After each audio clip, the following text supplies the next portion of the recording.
Hai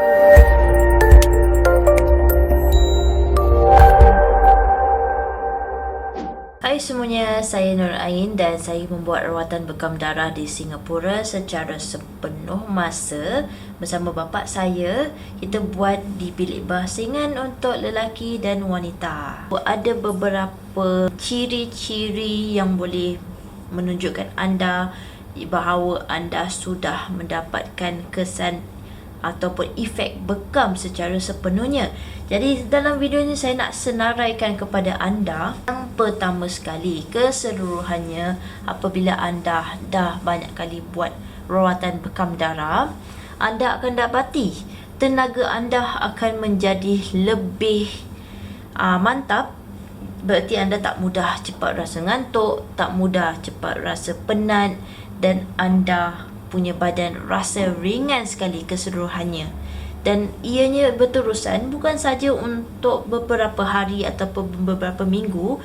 Anda dapat maintainkan perasaan itu untuk jangka masa yang agak lama, mungkin sebulan, 2 bulan, 3 bulan. Anda rasa badan anda ringan dan anda rasa cukup bertenaga. Itu adalah ciri yang pertama menunjukkan bahawa anda telah pun mendapatkan kesan yang sepenuh kesan daripada rawatan bekam darah anda itu. Yang kedua, ciri-ciri yang kedua iaitu anda dah tak mula cepat rasa ngantuk. Macam tadi kita katakan bahawa tenaga badan anda mantap, dan keduanya juga anda dah tak mudah rasa ngantuk lagi. Sebab ada orang pagi-pagi baru bangun tidur je, baru berapa jam bangun tidur dah rasa ngantuk. Berarti tubuh badan tu tak dapat repair dengan betul. Dan juga mungkin masih juga ada masalah-masalah gangguan pada perjalanan darah yang tersumbat, darah yang pekat.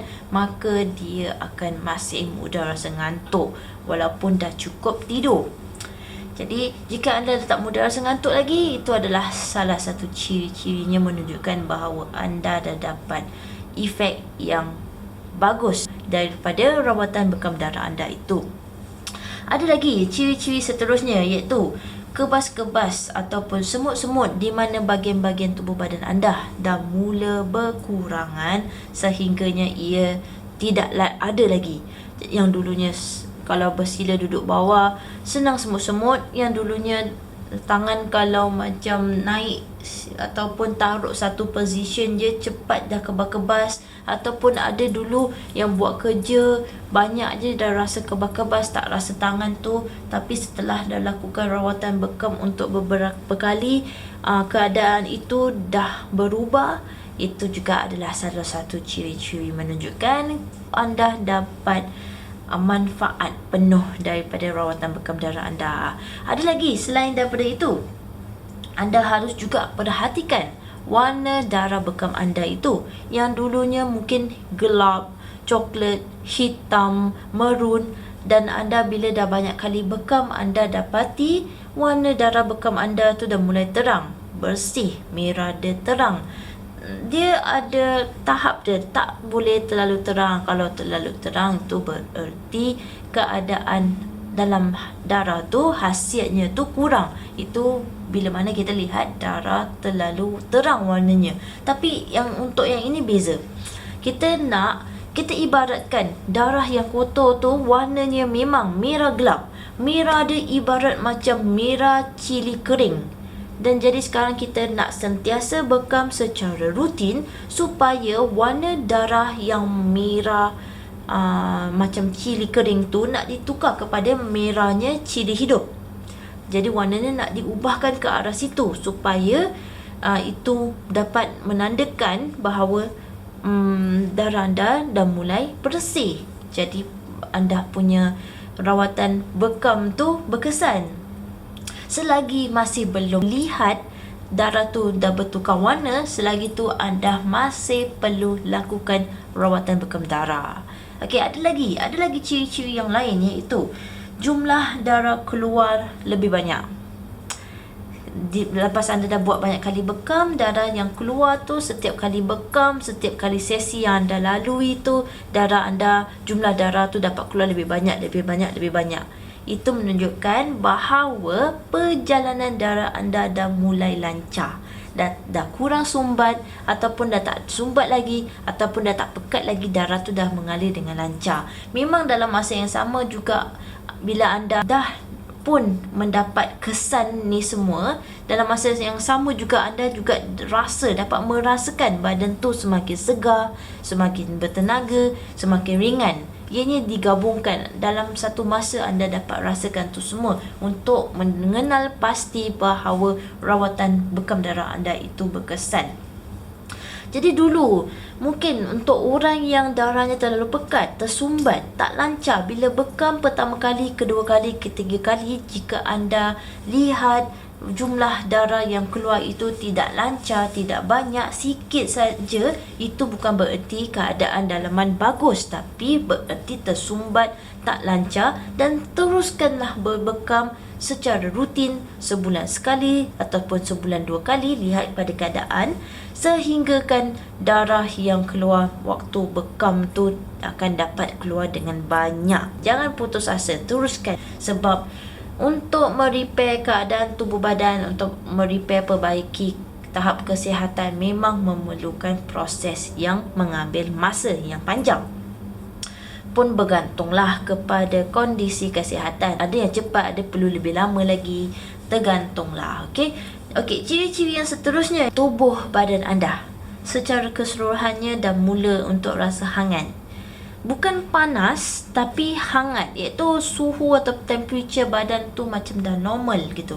Yang dulunya mungkin banyak angin, asyik rasa sejuk, mudah rasa sejuk, asyik cramp. Tapi sekarang tu semua dah hilang, dah tak mudah rasa sejuk, dah kuat untuk menahan sejuk. Jadi bererti badan anda dah mula hangat. Bila dah mula hangat, bererti perjalanan darah dalam badan tu dah lancar. Bererti darah tu dah tak tersumbat. Bererti darah tu dah kurang pekat ataupun mungkin tak pekat. Dan itu akan membuatkan anda merasa lebih bertenaga juga.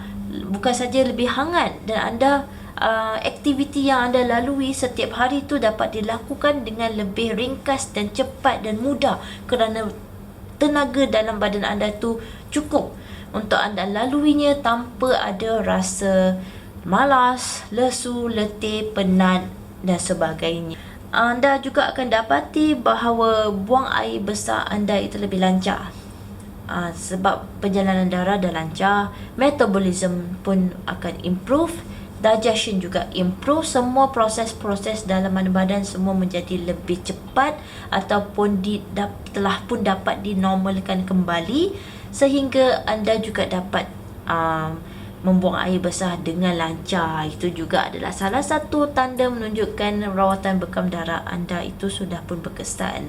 Tapi di sini saya nak katakan, anda jika mempunyai masalah buang air besar, anda tidak boleh hanya bergantung kepada bekam untuk mengatasi masalah itu, sebab anda harus juga mengenal pasti apakah punca asal masalah buang air besar anda itu. Mungkin anda kurang minum air putih, mungkin anda tak banyak makan buah, tak banyak makan sayur, mungkin badan anda tak cukup vitamin C dan sebagainya. Jika ada kekurangan begitu, anda juga harus usaha untuk menambah balik, sebab itu semua juga keperluan untuk anda menyelesaikan masalah buang air besar. Bukan hanya pada bekam, juga pada pemakanan dan minuman juga harus diubah untuk atasi masalah itu. Okey, selain buang air besar dan lancar, anda juga akan dapati bahawa tidur anda lebih lenyak. Kualiti tidur semakin bagus sebab perjalanan darah dah lancar, darah semua dah tak pekat, dah tak sumbat. Jadi badan tu dapat relax, tak ada stres lagi dalam badan, lebih relax. Jadi anda akan dapat tidur dengan lebih bagus lagi kualitinya. Itu juga menunjukkan bahawa anda telah pun mendapatkan kesan yang bagus daripada rawatan bekam darah. Okey, selain tu juga anda akan dapati keadaan kesihatan anda semakin terkawal. Yelah, kalau macam anda ada masalah darah tinggi, kita tak boleh nak pastikan ataupun tak boleh nak janjikan penyembuhan, tapi apa yang kita nak sekarang adalah untuk mengawal tahap kesihatan. Jadi bila anda dah lakukan bekam secara rutin, anda akan mula mudah-mudahan insya-Allah secepatnya dapat mengawal kesihatan anda. Gulanya lebih rendah, tekanan darah pun lebih rendah, gout pun dah tak selalu attack, migraine pun dah tak selalu datang, dah jarang-jarang datang ataupun dah tak datang lagi, atau mungkin kebas-kebas, semut-semut semua dah hilang. Jadi itu juga petanda yang anda dah dapat kesan yang bagus melalui rawatan bekam darah. Jadi kita nak pastikan kita dapat lakukan bekam dengan secara rutin atau rajinlah berbekam sehingga kita dapat lihat efeknya, sehingga kita dapat lihat keadaan kesihatan kita bertambah baik, dapat dikawal. Tapi juga seperti yang saya katakan, kita tidak hanya boleh bergantung kepada rawatan bekam darah untuk mengatasi atau mengawal kesihatan. Anda perlu mengikut nasihat doktor anda. Mungkin anda ada sesuatu yang perlu dielakkan atau sesuatu yang harus diikut. Jangan tak ikut ubat makan, jaga pemakanan semua jaga. Kalau anda nak makan suplemen pun makan, sebab semuanya perlu digabungkan untuk mengawal kesihatan anda. Yang terutama sekali, air harus cukup, dan jika perlu pantang, anda harus pantang. Sebab ianya perlu, sebab kita nak mengurangkan beban dalam badan kita. Kita nak badan kita dapat repair. Jadi kita perlu memberikan apa yang diperlukan, syarat-syarat yang diperlukan oleh tubuh badan anda itu untuk diperbaiki, untuk dikawal. Harus lihat kepada itu juga selain membuat bekam darah. InsyaAllah berkesan ataupun sekurang-kurangnya dapat melihat banyak perubahan jika anda ikuti apa-apa yang diperlukan. Harap anda dapat mengertilah apa yang saya cuba explainkan ini. Okey, selain tu anda sudah jarang sakit-sakit badan, dah jarang sekali cramp, dah jarang sekali stiff neck, stiff shoulder. Sebab apa? Ada yang datang bekam, dah bekam sebab sakit bahu, sebab sakit tengkuk, tapi dah beberapa ketika kemudian selepas dah bekam, mereka akan dapati sakit bahu, sakit tengkuk tu datang balik. Itu bukan bererti rawatan bekam tu tak berkesan. Itu ada sebab-sebabnya kenapa terjadi begitulah. Salah satunya memanglah kalau macam misalnya orang tu masih teruskan lagi aktiviti-aktiviti yang menyebabkan badan dia sakit kembali, memanglah akan menyebabkan sakit tu datang lagi. Macam misalnya dia sakit bahu disebabkan oleh duduk di depan komputer terlalu lama, memang pasti kalau dia akan berterusan lagi untuk lakukan kerja yang sama, akan sakit balik bahu dan tengkuk kerana stiff, banyak sangat buat kerja depan komputer. Tapi apa yang saya boleh katakan di sini, bila kita lakukan bekam, kita sebenarnya mengeluarkan benda-benda ataupun hal-hal, zat-zat yang menyebabkan rasa inflammation, menyebabkan rasa sakit yang disebabkan oleh inflammation itu, pembengkakan dalam, bengkak dalam yang kita tak nampak. Ianya terjadi disebabkan oleh penyumbatan ataupun disebabkan oleh zat-zat ataupun substance-substance yang menyebabkan inflammation, seperti bukan saja toksin tapi chemical-chemical lain yang telah terkumpul di kawasan situ disebabkan oleh stres, kurang tidur dan sebagainya. Kita buang. Jadi sekurang-kurangnya kita kurangkan kecepatan penyakit ataupun rasa bengkak itu untuk datang. Jadi bila kita bekam, kita nak pastikan dah buang supaya tak cepat untuk sakit tu datang balik. Ataupun jika penyakit tu ataupun masalah sakit tu cepat untuk datang semula, selain disebabkan oleh aktiviti yang masih sama yang dilakukan itu tadi, ianya juga disebabkan oleh masih ada banyaknya kotoran, toksin ataupun zat-zat yang menyebabkan inflammation tu yang masih ada dalam tubuh badan. yang masih ada di tempat yang sakit itu. Sebab setiap kali kita bekam, kita tidak dapat keluarkan keseluruhan toksin yang ada di dalam tubuh badan. Tak dapat keluarkan semuanya yang tak diperlukan oleh badan. Ianya ada had, ada limit. Jadi selagi masih ada problem tu, selagi tu kita bekam untuk buang dan buang dan buang, sehingga kan anda dapat manfaatnya, sehingga kan sakit tu kurang ataupun hilang, ataupun dia datang lagi tapi dah lepas berapa lama gitu baru datang lagi. Dan keseluruhannya juga, lepas anda dah sering lakukan rawatan bekam, badan lebih ringan, tahap kesihatan menjadi lebih baik lagi, keseluruhannya anda akan menjadi lebih gembira dan lebih tenang. Tak seperti dulu yang cranky, yang moody, yang stress, yang anxiety, yang depression. Itu semua akan pelan-pelan hilang kerana setiap fungsi dalaman badan anda itu menjadi lebih baik. Perjalanan darah menjadi lebih baik. Hasiat menjadi lebih dapat dihantar ke seluruh tubuh badan secara sempurna. Air cukup, oksigen cukup, anda rasa segar, bertenaga, anda akan keseluruhannya menjadi lebih happy, gembira dan berpuas hati terhadap diri anda. Anda akan rasa lebih berterima kasih, puas hati gitu. Ianya sangat-sangat mempengaruhi lah bekam, kesihatan, semuanya mempengaruhi emosi dan pemikiran anda. Jadi di sini, jika kita lihat seluruhnya hal-hal yang terjadi, hal-hal yang boleh anda capai melalui rawatan bekam darah tu sangat luas.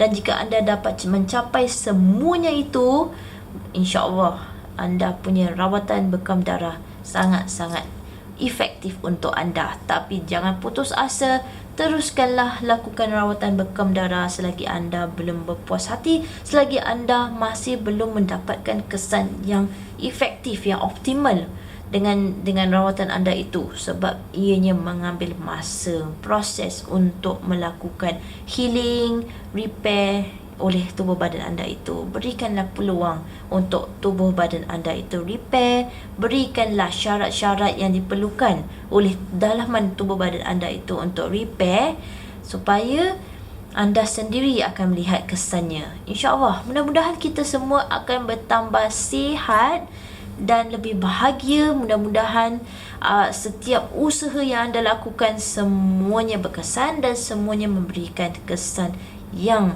optimal untuk anda. Terima kasih banyak kerana sudah pun menonton video ini. Saya harap sungguh-sungguh bermanfaat untuk anda. Dan jika anda mempunyai sebarang persoalan, silakan tanya, kita boleh discuss. Semoga kita berjumpa lagi di video-video akan datang.